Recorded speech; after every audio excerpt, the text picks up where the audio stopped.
थोड़ी देर टीम को जरूर आप कुछ वो टिप्स दें जिससे कि वो अपने बिजनेस को एक्सेलरेट कर पाएं। और अभी भी हमारे पास एटलीस्ट हम चाहेंगे 15-20 मिनट आप जरूर हमें कुछ इंसाइट्स दें। So over to you sir.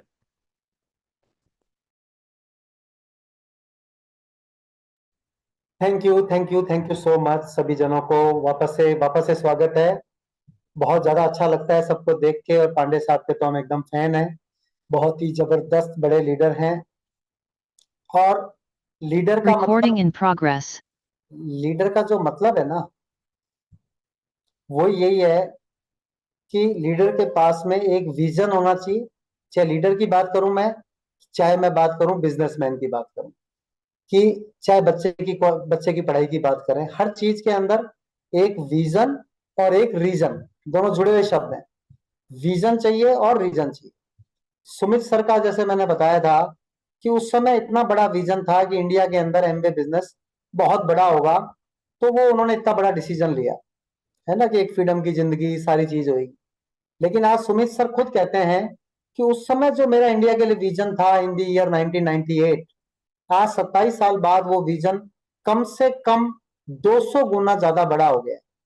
इस समय जो टेक्नोलॉजी है, इस समय जो लोगों की डिजायर है, इंडिया जो है वो इतना बड़ा देश है, दुनिया की सबसे बड़ी पॉपुलेशन है, वर्ल्ड की फोर्थ लार्जेस्ट हम इकोनॉमी बन चुके हैं, और वर्ल्ड की पूरे वर्ल्ड के अंदर तेजी के साथ बढ़ने वाली कंट्री अपन ही है। 65% लोग जो है वो अंडर 35 ईयर्स ऑफ एज है। U35 जिसको बोलते हैं, जिन लोगों के सपने होते हैं, जिन लोगों का कैरियर होता है, 65% पॉपुलेशन। हमारी 50% पॉपुलेशन 25 साल से छोटी है। बच्चे इतना पढ़ लिख रहे हैं लेकिन वो कैरियर नहीं है, वो चीजें नहीं है जो चाहिए। आज ही हम बात कर रहे हैं, हमारी बेटी जो है वो 27 साल की है, और उसने बीटेक एमबीए सब किया, 4 साल से जॉब कर रही है। तो हम देखते हैं कि पैसा बहुत है ना, लेकिन कितना टाइम कम है, कितना ज्यादा लोगों को काम करना पड़ता है। कई सारे लोग हैं यहाँ टाइम बहुत ज्यादा है लेकिन नौकरी नहीं मिल रही है। आप इतने अच्छे पढ़े लिखे हो, कंप्यूटर साइंस इंजीनियरिंग किए, बैंक के अंदर क्लर्क बने हुए हो। आप में से किसी जने को पता नहीं विश्वास भी होगा या नहीं होगा, हमारे बीकानेर के अंदर 10-10, 12-12, 13-13, 15-15 हजार रुपए के अंदर इंजीनियर्स लड़के लगे हुए हैं। मुझे तो बड़ी हैरानी होती है यार, ये हो क्या रहा है। इंजीनियरिंग इसलिए की थी कि 15,000 रुपए की बैंक की क्लर्क की नौकरी करेंगे। आज जो है वो टीचर, अभी आज मैंने अखबार में पढ़ा था, राजस्थान में टीचर्स की वैकेंसी निकली है ना, 2,000 वैकेंसी निकली है। लोग इतना खुश हो रहे हैं कि पूछो मत। कहते 10 लाख लोग लाइन के अंदर लगे हुए हैं। 10 lakhs लोग इस बात के लाइन में लगे हुए हैं कि टीचर बन जावे। बीएड कर रखा है उन्होंने 10 लाख लोगों ने। और आज हमारे पूरे एमबे इंडिया के अंदर 7 ही लाख लोग हैं। ओनली 7 लाख पीपुल जो है वो एमबे इंडिया के अंदर डिस्ट्रीब्यूटर हैं, और उसके अंदर से भी सिर्फ 2.27 लैक्स हैं जो एक्टिव डिस्ट्रीब्यूटर हैं। यानी कि 30% से ऊपर एक्टिव नहीं है ना। अभी एनुअल सेल्स क्राइटेरिया आएगा, थोड़ी टेक्निकल बातें भी अगर करना चाहेंगे तो 2-3 मिनट कर लेंगे। पांडे सर ने टाइम थोड़ा हमारी उम्मीद से ज्यादा दे दिया हमारे को, 10-15 मिनट, मतलब 2-3 मिनट इस बहुत, है ना। तो अपने को समझने की बात यह है कि इंडिया के पास में एक तरफ तो बढ़ती हुई इकोनॉमी है, तो इंडिया के लोगों के पास में पैसा तो आएगा जेब के अंदर, लेकिन उनको हेल्थ चाहिए। वो कौन देंगे? हम देंगे, अच्छी हेल्दी लाइफस्टाइल के साथ। उनके पास डिस्पोजेबल मनी होएगी, वो खर्च करेंगे, तो बिजनेस किसका बढ़ेगा? हमारा बढ़ेगा। तो इतनी सारा पैसा जब लोगों के पास में आ रहा है, हिंदुस्तान गरीब देश था, इसमें कोई शक नहीं है। अगर कोई जना कहे मेरे पिताजी गरीब थे, मेरे दादाजी गरीब थे, कोई बड़ी बात नहीं है यार, सब लोग गरीब थे। कौन सी बड़ी बात है ना, क्योंकि उस समय हम गरीब थे। 1990s के अंदर जब ग्लोबलाइजेशन आया, तब इंडिया के अंदर पैसा आना स्टार्ट हुआ। पहले कहा लोग एक स्कूटर ले लेते थे तो बहुत बड़ी बात होती थी। आजकल कार एक मामूली सा बाबू चलाता है, एक पियोन भी हमारा कार लेके आता होता है। हमने जिस जमाने में देखा था, ज्यादा टाइम नहीं हुआ है, change is coming so fast, है ना। मैंने देखा कि जब मैं पापा के साथ नौकरी करने जाता था, तो ऐसा होता था जो एग्जीक्यूटिव इंजीनियर भी होते थे वो कार खरीदते नहीं थे। पैसे तो होते थे लेकिन वो इसलिए नहीं खरीदते थे कि यार वो इनकम टैक्स वाला पकड़ लेगा, कोई ना एसीडी वाला नहीं आ जाए, कहीं कुछ पंगा नहीं हो जावे, है। और आजकल जो है ना, वो क्लर्क्स के पास कार है, सबके पास में, है ना। कहीं कोई वो, तो पैसा आया है इंडिया के अंदर इतना। लेकिन जिस हिसाब से पैसा बढ़ने से लाइफ अच्छी होनी चाहिए थी, लाइफ अच्छी नहीं हुई। क्योंकि लाइफ को अच्छा करने के लिए खाली पैसा इंपॉर्टेंट नहीं है, क्वालिटी ऑफ मनी, साथ के अंदर कितना टाइम मिल रहा है, रिलेशनशिप के लिए कितना टाइम मिल रहा है, खुद के लिए कितना टाइम मिल रहा है, लोगों के लिए क्या कर पा रहे हो आप। पैसा तो हर आदमी खुद के लिए कमा लेगा ना, वो कोई बड़ी बात थोड़ी है। तो एमवे बिजनेस के अंदर अभी आने वाले टाइम के अंदर एमवे ने खुद ने भी नहीं सोचा था कि हिंदुस्तान के अंदर जो है वो एमवे, अभी 27 साल हो गए तो एमवे की भी जो ग्रोथ होनी चाहिए थी इंडिया के अंदर, उस तरीके की ग्रोथ पकड़ नहीं पाई थी, क्योंकि इंडिया के लोगों ने इसको बड़े गलत तरीके से ले लिया। शुरू में इंडिया के लोगों ने ले लिया कि कोई मेंबर बनाने का धंधा है, तो सोचते थे कि मेंबर बना दिए काम हो जाएगा। तो एमवे मैंने भी किया था यार, करने से कोई मतलब नहीं हुआ, इससे थोड़ी हुआ। आईएएस का फॉर्म भरने से कोई आईएएस थोड़ी बन जाता होता है। आपने एमबीए किया था और आप एमबीए में कामयाब नहीं हुए, ये आपका अचीवमेंट है या आपकी प्रॉब्लम है? इतना गर्व के साथ क्यों बता रहे हो? कई बार कई सारे लोग बड़े गर्व के साथ बताते हैं, अच्छा मुझे आप एमबीए बताने आए हो, मैंने तो इसको, मेरे को पहले भी 10 बार लोग समझा चुके हैं। मैंने कहा कितना मूर्ख आदमी है यार, खुद की मूर्खता ऐसे बता रहा है कि 10 बार समझा चुके, 10 बार में समझ में नहीं आया इसको, है अचीवमेंट बता रहा है इसको। इज इट योर अचीवमेंट और प्रॉब्लम कि you cannot understand a simple concept in 10 times? What is this? है ना, बता क्या रहे हो, मेरे पास समय नहीं है। Is it achievement, is it an achievement और प्रॉब्लम? अगर समय नहीं है तो समय के लिए कर सकते हैं, है मेरी तो कोई पहचान ही नहीं है, तो पहचान बढ़ाने के लिए कर सकते हैं। मैं किसी को बात नहीं कर सकता, तो बात करना सीखने के लिए कर सकते हैं, है ना। मेरे पास जो नहीं है वो मेरी टीम के पास में होता है, और हम एक दूसरे को कॉम्प्लीमेंट करते हैं। और हमारी पूरी टीम, जो अमृता मैडम के पास है वो मेरे पास है ही नहीं है, जो अमृता के अंदर गुण है वो मेरे अंदर थोड़ी है ना। तो अगर मेरे वाले गुण हो तो फिर फायदा क्या है? उनके अलग गुण है तभी तो हम दोनों को फायदा है, तभी तो वैरायटी आती है।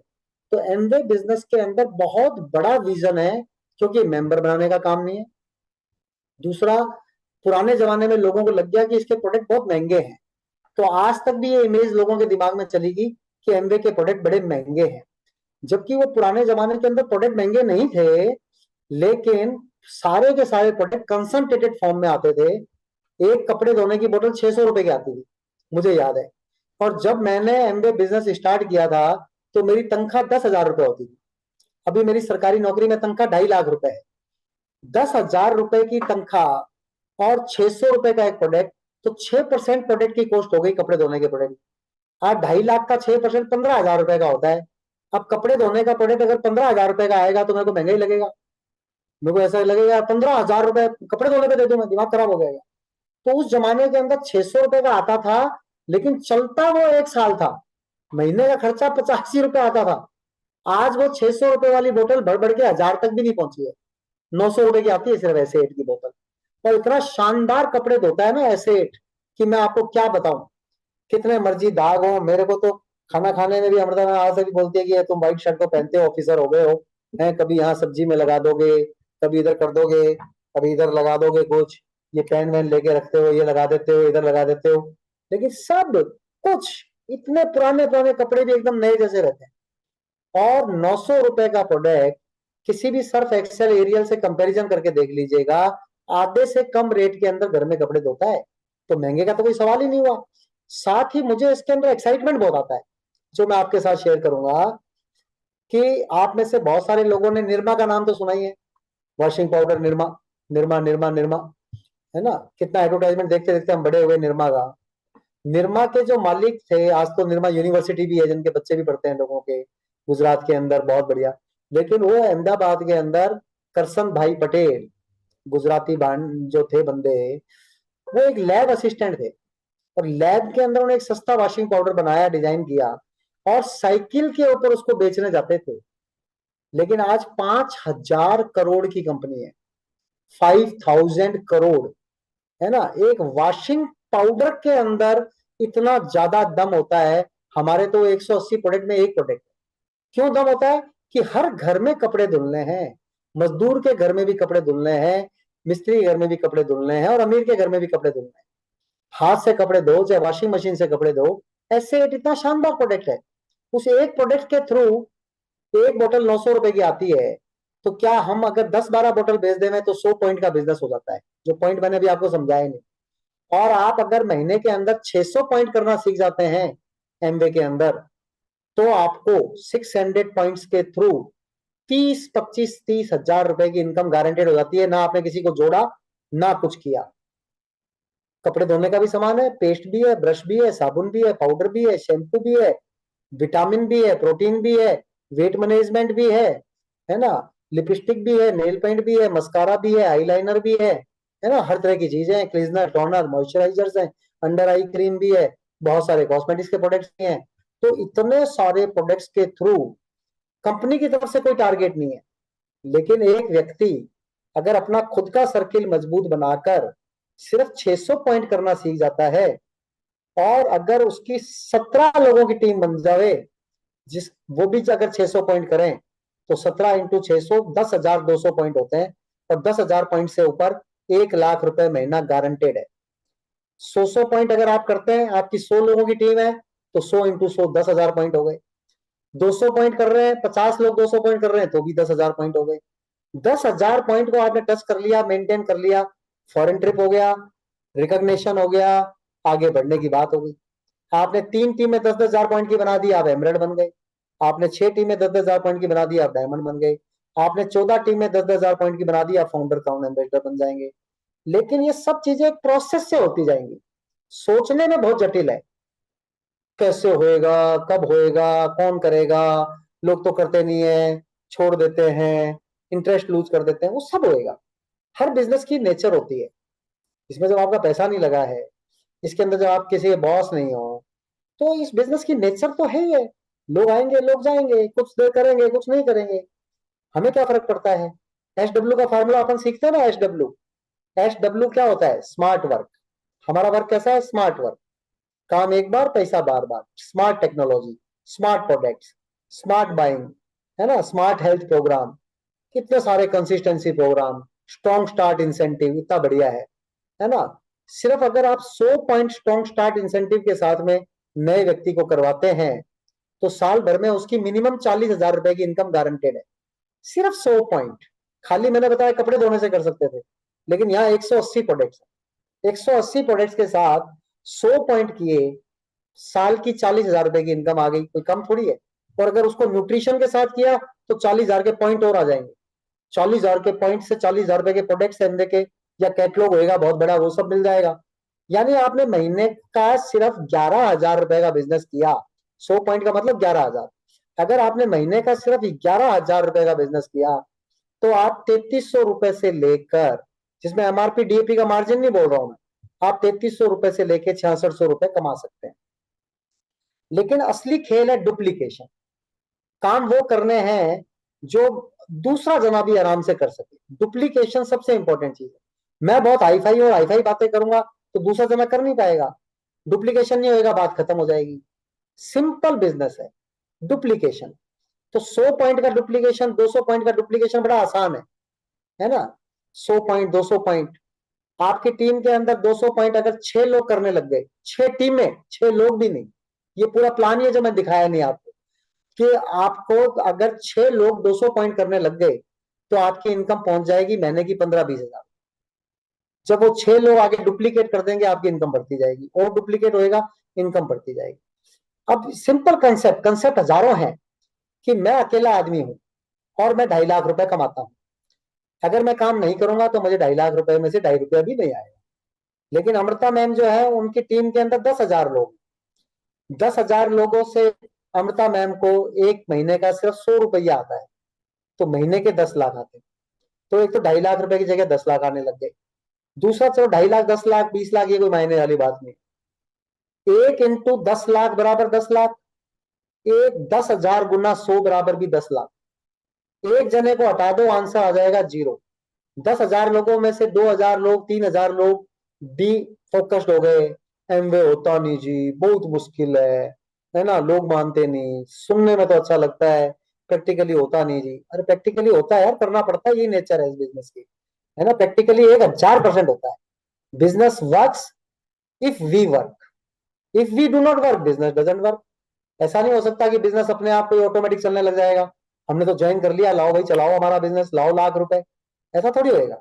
मैंने ज्वाइन किया, सिस्टम को फॉलो किया, मीटिंग्स अटेंड की, अपने आप को टाइम दिया, अपने अंदर करंट लाया, है ना। और उसके बाद लास्ट के अंदर फिर 2 मिनट बस अमृता मैम को सुनाएंगे, टाइम हो चला है। विजन रखें कि अभी एमबे बिजनेस हिंदुस्तान के अंदर 1400-1500 करोड़ रुपए के ऊपर है साल के। और आने वाले 3 सालों के अंदर 1000% $1 बिलियन होगा। $1 बिलियन का मतलब होगा 8,500 करोड़ 3 सालों में। तो अगर कोई चीज 1700 करोड़ से 8,000 8,500 पे जा रही है, 5 गुना बढ़ेगी, अगले 3 सालों में 5 गुना ग्रोथ होगी। तो ये समय है अपनी एनर्जी को इकट्ठा करने का। नयों को तो कुछ बढ़िया चीज है, नयों को तो पुरानी कहानी पता नहीं होती, लेकिन पुराने लोग जो होते हैं वो पुरानी चीजों के बोझ के नीचे दबे रहते हैं। और मैंने इतनी मेहनत कर ली, अब तो नहीं हुआ, अब कैसे होएगा। उस सारी चीजों को छोड़ दो। अगर आज आप अपने आप को नया मानने के लिए तैयार हो, तो आप किसी भी नए आदमी से बहुत ज्यादा बेटर हो। क्योंकि नए आदमी को तो नॉलेज नहीं है, नए आदमी को भी पता नहीं है। आपको पता है, लेकिन उस पता में से जो एक नेगेटिव कचरा है उसको हटा दो, बोझ को पीछे फेंक दो। अगर बोझ को रखेंगे तो पहाड़ के ऊपर लंबी दूरी चढ़ नहीं पाएंगे, ज्यादा कपड़े लेके चलेंगे तो नहीं चढ़ पाएंगे। बोझ को पीछा करके कि आज प्लान देखा है, आज भी तो कोई जब एमबीए बिजनेस ज्वाइन करेगा तो डायमंड जाएगा, तो वाई कांट आई। आज के 10 साल बाद भी कोई करेगा, वो भी तो जाएगा, तो मैंने ऐसा क्या हो गया। बीती ताही बिसार दे आगे की शुभ ले, ऐसा बोलते हैं। पहले क्या हुआ, उस बात से कोई मतलब नहीं, अपलाइन अच्छी नहीं थी, ये नहीं था, वो नहीं था, प्रोडक्ट कम थे। क्या था, उस समय जूम भी नहीं था, उस समय स्मार्टफोन भी नहीं थे। मैं कहता है फोन कैसे स्मार्ट होता है, बंदा होता है स्मार्ट, फोन कहां से स्मार्ट आ गया। अब smart gadget, smartphone, smart geyser, smart AC, सब स्मार्ट हो गए, बंदे बुद्धू हो गए। है ना, हमें अपने आप को स्मार्ट बनाना है, तो सब चीज स्मार्ट हो जाएगी। आर्टिफिशियल इंटेलिजेंस हर काम कर रही है। चैट जीपीटी, मेरे पीए, जो मेरा पीए 1 लाख की सैलरी लेता है ना, उससे ज्यादा मुझे चैट जीपीटी अच्छी लगती है ना। वो खटाखट काम कर देती है सारे काम, मेरे काम। तो आर्टिफिशियल इंटेलिजेंस से हजारों लाखों लोगों की जॉब जा रही है। माइक्रोसॉफ्ट ने इतने लोग निकाल दिए। कोड तो जीपीटी लिख देता है, तो कोड लिखने वाले आदमी की जरूरत नहीं पड़ी। तो ये जमाना आ गया है आर्टिफिशियल इंटेलिजेंस की। तो वैल्यू जो है वो है इमोशनल इंटेलिजेंस का। अगर आप इमोशनली इंटेलिजेंट हैं, आप लोगों की सुविधाओं का ध्यान रखते हैं, आप लोगों से इंपैथी रखते हैं, आप लोगों से प्यार करते हैं, आप लोगों के जीवन को अच्छा बनाना चाहते हैं, तो एमबीए बिजनेस आपके लिए है। और आप लोगों को बुद्धू बनाकर कोई कुछ करना चाहते हैं, तो एमबीए बिजनेस में आपका फेल होना तय है। क्योंकि आप चाहते हैं कि वो काम कर ले, मैं कुछ ना करूं, वो माल बेच दे, मैं कुछ ना करूं, वो पॉइंट कर ले, मैं कुछ ना करूं। ऐसा नहीं होएगा। अपने मरे बिना कभी स्वर्ग नहीं मिलता है। जो भी करना है वो मुझे करना है, मेरी टीम में कुछ करेंगे। लास्ट का फार्मूला यही है, SW SW SW SW SW। Smart work, some will not, so what, somewhere, 6 will. कहीं ना कहीं 6 तो करेंगे। है ना, जैसे मैंने बताया कि अंतिम समझदार अपन तो है नहीं है, 6 तो मिलेंगे मिलेंगे। तो 6 होने से अपन डायमंड होते हैं। और ये बिजनेस इसी तरीके से चलता है। लास्ट के अंदर अमृता मैम जो है वो 2 मिनट बात करेंगे, और हम आपको अलविदा, गुड नाइट अभी बोलेंगे, लेकिन लगातार मिलते रहेंगे। One team, one goal, let's grow. MBA के रजनीश चोपड़ा जी यही कहते हैं हमारे को, one team, one goal, let's grow. Grow होना, सक्सेसफुल होना हमारा मॉरल ऑब्लिगेशन है, ये हमारी मजबूरी है। अगर मैं सक्सेस नहीं होता हूं तो ये पाप है। गरीब पैदा होना, गरीब के साथ रहना, गरीब के अंदर रहना, ये कोई पाप नहीं है। गरीब मरना सबसे बड़ा पाप है, कि जीवन में मेहनत नहीं की, इसलिए आप गरीब मरे। मेहनत का कोई विकल्प नहीं है। सक्सेस जो है वो हार्ड वर्क से आती है। स्मार्ट वर्क हार्ड वर्क के बाद में जनरेट होता है। जो जना पहले दिन से स्मार्ट वर्क करना चाहता है, उसका हार्ड वर्क ही रह जाएगा, हार्ड वर्क करता नहीं है वो, तो कुछ भी नहीं रहेगा। Over to diamond ma'am, Amrita ma'am. Thank you so much. आप सबको मेरा नमस्कार। और वाकई में देखा जाए तो एक कहेंगे कि परमपिता परमात्मा का आशीर्वाद रहा कि सर ने बहुत मेहनत से आज जिस तरीके से प्लान दिखाया है, ये पहली बार हुआ है, पर ये भगवान का आशीर्वाद है कि उन्होंने बहुत अच्छी बातें कही और ऐसी बातें बोली कि मैं विश्वास करती हूँ कि आप सबके दिल को छुई होंगी वो सब। मैं बस एक छोटी सी स्टोरी सुनाऊंगी जिससे कि सारा जो आपकी पढ़ाई लिखाई का एक वो जो निचोड़ है वो थोड़ा सा और अच्छा फ्रेश हो जाए और आपका हिल जाए लेक्चर देने की जगह, क्योंकि काफी बात हम थोड़ी बहुत पहले भी कर चुके हैं सारी। तो एक स्टोरी सुनाऊंगी बस छोटी सी, बहुत ही मजेदार स्टोरी है, वो मुझे बहुत पसंद है और मैं कई बार वो सुना चुकी हूँ। तो एक बार बात करते हैं कि एक बार बहुत ही प्यारा सुंदर सा गांव था। और उस गांव में जैसा हमेशा होता है, अपनी पुरानी फिल्में देखी होंगी जहां पर हमेशा नूतन जी की, नरगिस जी की उनकी फिल्में देखी होंगी जिनके अंदर एक बहुत साहूकार होता है जो सबको उस गांव में पैसे उधार देता है, और हर कोई व्यक्ति करीब करीब उसका कर्जदार होता है, फिर वो जो चाहे वैसे उनसे पैसा वसूल करता है अपने तरीके से।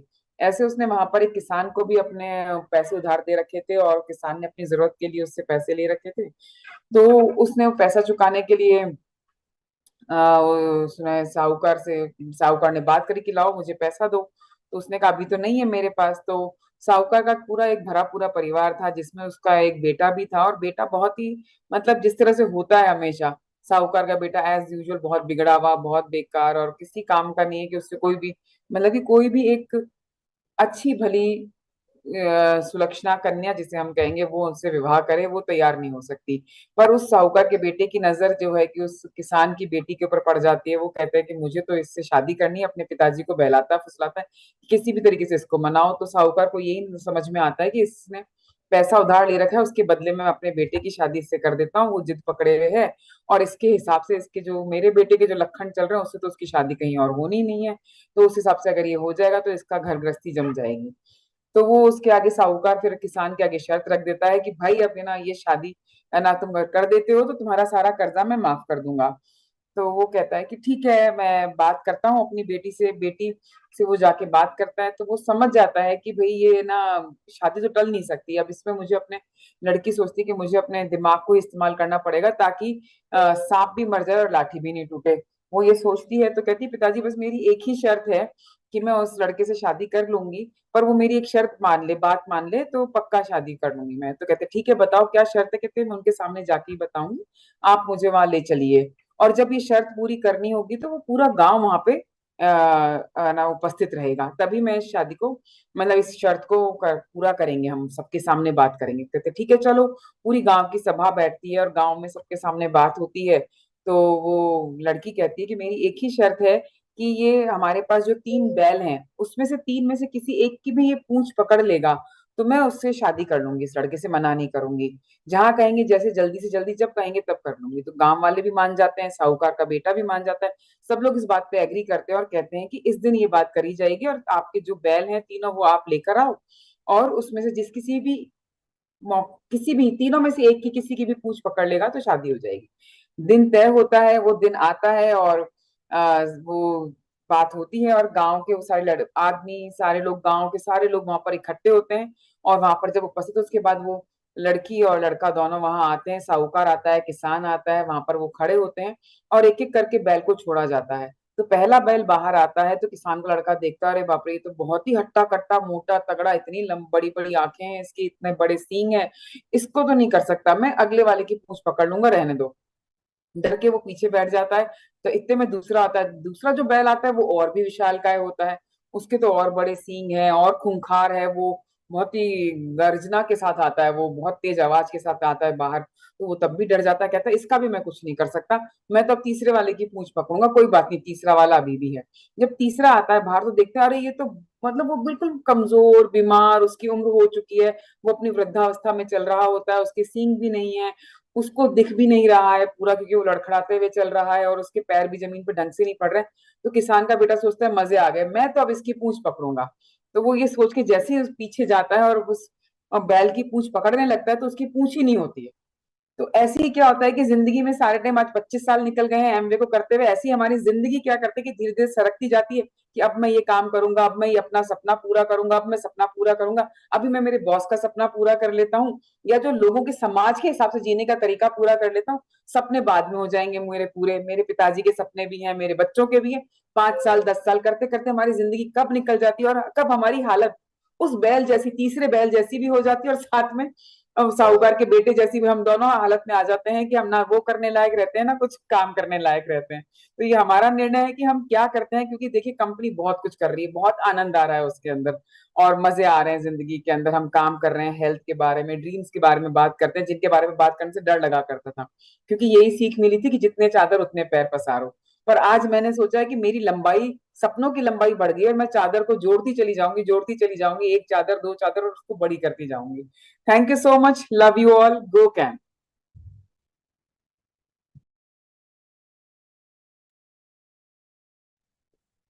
Over to you Praveen ji. Thank you ma'am, thank you.